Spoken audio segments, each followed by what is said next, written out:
Unajua, si kila somo tunalolipata hutufanya kubadilika mara moja. Lakini kuna masomo yanayobaki moyoni kama mwanga katika giza. Karibu tena kwenye Tunu za Kiswahili. Endelea kubonyeza subscribe ili hadithi zetu zidi kukufikia kila siku. Baada ya tukio la mtego wa chuma, usiku ule haukuisha kirahisi. Sungura na fisi walitembea polepole kuelekea msituni. Ulimwengu ulionekana kutulia, lakini ndani ya mioyo yao kulikuwa na mawimbi ya aibu, hofu na tafakari nzito. Fisi akiwa ameshika mguu wake ulioumia, alitembea kwa kulegea, kila hatua ikiwa maumivu. Sungura naye alibaki kimya, akijilaumu kimoyomoyo. Kama nisingekuwa na wazo lile la urahisi, leo tusingekuwa hapa. Walipofika mtoni, wakaamua kuketi pembeni ya maji. Maji yalitiririka kwa sauti nyororo, kana kwamba msitu ulikuwa ukiwafariji.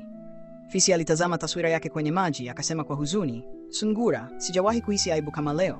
Nilifikiri najua kila kitu, kumbe nilikuwa naongozwa na tumbo tu." Sungura aligeuka na kumtazama rafiki yake kwa macho ya unyenyekevu. "Nami pia nimejifunza. Akili yangu ya ujanja ilinipumbaza. Tumekuwa waathirika wa tamaa zetu wenyewe." Usiku ulipoendelea, walihisi usingizi ukiwajia, hivyo wakaamua kulala hapo hapo karibu na mto. Lakini walipoamka alfajiri, waliona jambo jipya lililowashtua wote wawili. Miguu ya fisi ilikuwa imevimba zaidi na alishindwa kusimama.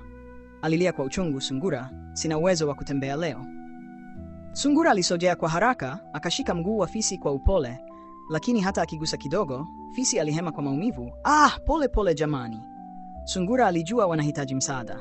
Lakini nani angemsaidia fisi ambaye hutisha wengine kwa sauti yake ya kicheko? Wananchi wa msitu wengi walimpigia hodi kutoka mbali, lakini hawakuwa na ujasiri wa kumkaribia. Hata hivyo, Sungura hakukata tamaa. Alijua ni wakati wa kubeba jukumu la matokeo ya maamuzi yao. Akaanza kutafuta msaada. Alienda kwa nyani, akamweleza yote. Nyani akapiga kelele, "Fisi, huyo anatoa harufu ya matatizo. Siwezi kumgusa." Sungura akajaribu kwa paka mwitu, lakini naye alikataa kwa kusema, "Huyo fisi anajulikana kuwa mjeuri. Hebu mtunzeni wenyewe." Sungura alikata tamaa kidogo, lakini hakurudi mikono mitupu. Aliporudi mtoni, alimkuta fisi amelala chini kimya, macho yametazama juu kana kwamba anauliza mbingu, "Kwa nini mimi?" Sungura akakaa karibu yake na kusema, "Rafiki yangu, hakuna atakayetusaidia isipokuwa sisi wenyewe. Nitakubeba hata kama safari ni ndefu." Fisi alicheka kwa uchungu, "Wewe utanibeba mimi, sungura mdogo kama wewe?" Lakini Sungura alisimama na kusema kwa ujasiri, "Nimekuwa nikikimbia matatizo muda mrefu. Leo nitakabiliana nayo." Hata hivyo, Sungura hakuweza kumbeba fisi kikamilifu, lakini angeweza kumvuta taratibu kwa kutumia fimbo na matawi aliyofunga kama kamba. Alijaribu mara ya kwanza, ikashindikana. Mara ya pili, mguu wa fisi ukachoma ardhi kwa maumivu makali. Mara ya tatu, fisi akasema kwa sauti dhaifu, "Acha Sungura, acha tu. Huenda hapa ndio mwisho wangu." Lakini kabla Sungura hajajibu, walimsikia sauti nzito nyuma yao, "Hamjui kwamba majeraha ya tamaa yanahitaji tiba ya uvumilivu? Sikukata tamaa." Wageuka, ni Bundi tena, akiwa amesimama juu ya jiwe lililokauka. Bundi aliwatazama kwa muda mrefu, kisha akamwambia Sungura, "Wewe una moyo mzuri kuliko ujanja wako, na hilo ndilo linaokoa maisha." Kisha akamwangalia fisi, "Na wewe tamaa imekuumiza, lakini umepata rafiki wa kweli leo. Hilo ni somo ambalo wengi hulipata wakiwa wamechelewa." Kisha Bundi akapiga mbawa zake na kufoka kwa wito fulani mkali. Dakika chache baadaye, wanyama wawili walitokea.